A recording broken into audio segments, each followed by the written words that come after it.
ನಮಸ್ಕಾರ ಸರ್, ನನ್ನ ಹೆಸರು ಕೋದಂಡರಾಮ ಅಂತ ಹೇಳಿ. ನಾನು ಇಲ್ಲೇ ಬಿಡದಿಯಿಂದ ಬಂದಿರೋದು. ನಾನು MSc ಅಗ್ರಿಕಲ್ಚರ್ ಸ್ಟೂಡೆಂಟೇ. ಈ ಶ್ರೀ ಎಸ್ ಕರಿಯಪ್ಪ ಕೃಷಿ ಕಾಲೇಜಲ್ಲಿ ಟ್ರೈನಿಂಗ್ ನಡೀತಾ ಇತ್ತು ಅಂತ ಇನ್ಸ್ಟಾಗ್ರಾಮ್ ಮೂಲಕ ಗೊತ್ತಾಯಿತು.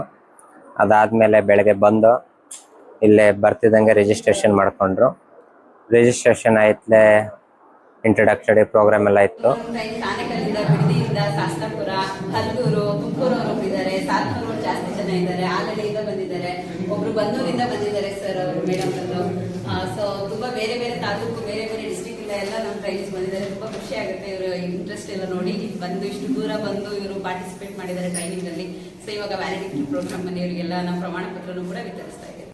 ಇವರೇ ಇದನ್ನೆಲ್ಲ ಬೆಳಗ್ಗೆಯಿಂದ ನಮ್ಮಲ್ಲಿ ಥಿಯರಿ ಮತ್ತೆ ಪ್ರಾಕ್ಟಿಕಲ್ಸ್ ಎರಡನ್ನೂ ಅಟೆಂಡ್ ಮಾಡಿ ಇವರೇ ಮಾಡಿರುವಂತ ಮಶ್ರೂಮ್ ಬ್ಯಾಗ್ಸ್ ಇದರಲ್ಲಿ ನೀವು ಆಯಿಸ್ಟರ್ ಮಶ್ರೂಮ್ ಮತ್ತೆ ಚಿಪ್ ಅಣಬೆ ಬೇಸಾಯ ಮಾಡೋದು ಹೇಗೆ ಅಂತ ಇವರೆಲ್ಲ ಕಲ್ತಿದ್ದಾರೆ.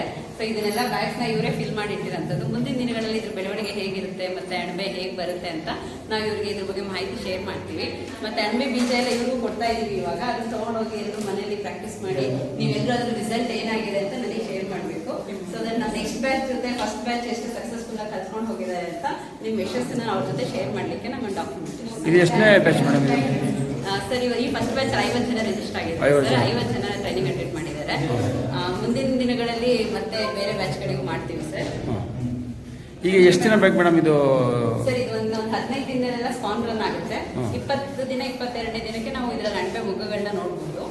ಅದಾದ್ಮೇಲೆ ನಾವು ಅಣಬೆ ಕಟಾವ್ ಮಾಡಿ ಬಳಸಬಹುದು ಸರ್ ತರಕಾರಿಯಾಗಿ. ಒಂದು 20 ರಿಂದ 22 ದಿನ ಬೇಕಾಗುತ್ತೆ. ಈಗ ಒಂದು ಇದರಲ್ಲಿ ಎಷ್ಟು ಕೆಜಿ ಬರುತ್ತೆ ಸರ್? ಇದು ಒಂದು ಬ್ಯಾಗ್ ನಿಮಗೆ 1 kg ಇಂದ 1.5 kg ಅಷ್ಟಿದೆ. ಇದರಲ್ಲಿ ನಿಮಗೆ ಒಂದು 500 ರಿಂದ 600 ಅಣಬೆ 600 ಗ್ರಾಮ್ ಅಷ್ಟು ಅಣಬೆ ಅಂತ ಖಂಡಿತವಾಗೂ ಸಿಗುತ್ತೆ.